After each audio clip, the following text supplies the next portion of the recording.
Hi, here are two more examples for you. Okay, so if we look at this one that we see right here, we can say that the center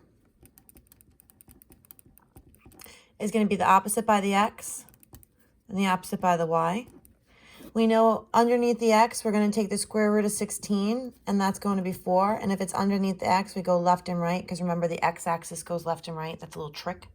And the square root of 1 is just 1, and that's underneath the y value, so we're going to go up and down.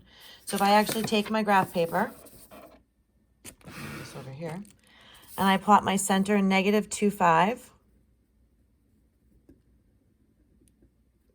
left, right, 4,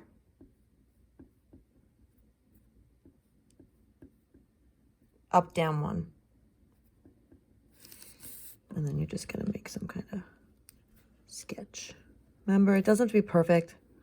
Some of yours will be really bad, and that's okay. Just attempt it. Okay, so there we go.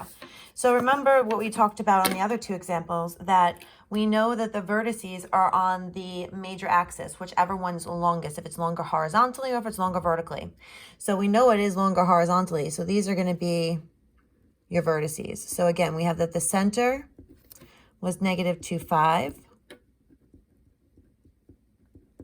The vertices are going to be 1, 2, 3, 4, 5, 6, 1, 2, 3, 4, 5, -6, 5, and it's going to be 2, 5. And remember, there's always going to be either a common x or a common y. Look at how the center and the vertices all have the common y. So that means when we come up with our foci, they also should have the y value of 5 because they're on the same line. So in order to find that, we have to find c. So we have c squared is equal to a squared minus b squared.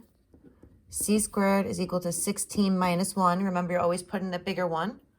C squared equals 15. Square root. C is approximately, let me use my calculator, 3.9. Remember, we're rounding to the nearest tenth, 3.9. So that means if I go back to my graph, from the center, I'm going to go right, 1, 2, 3.9. And I'm going to go back to the center and go left, 1, 2, 3.9. Now remember, what we're doing is we're going from the center. So we have to take this -2, this x value, and we had to add the 3.9, and we had to subtract the 3.9. So if we do -2 plus 3.9, we end up getting 1.9. And if we do -2 minus 3.9, we get -5.9. And that would be the coordinates of the foci. All right, let's do one more. So that was example 3. Here's example 4. So now on this one, the center, well, there's no number by the x. So if there's no number, we use that to be 0. And the opposite by the y is -1. Underneath the x is what we go left to right. We take the square root of 9, which is 3. Underneath the y, we go up, down. We take the square root of 25, which is 5. So we're going to start at 0, -1.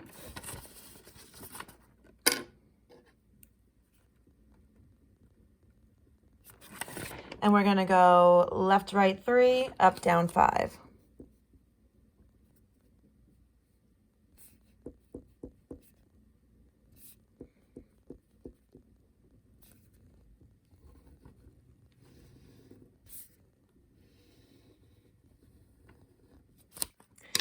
So our center was 0, -1.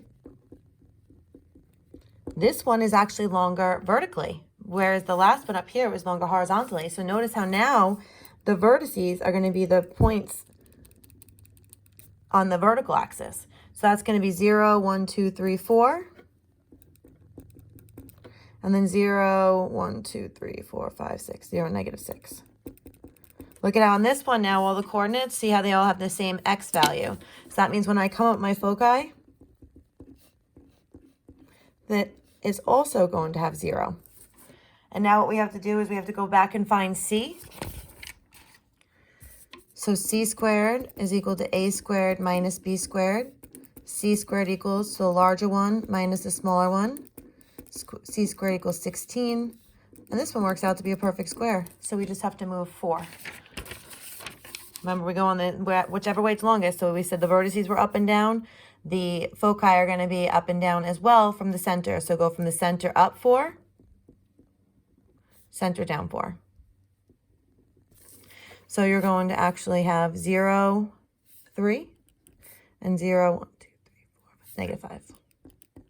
All right, I hope these examples helped you. If you need any more help, don't hesitate to ask me through the Talking Points app. I'll talk to you guys later. Bye.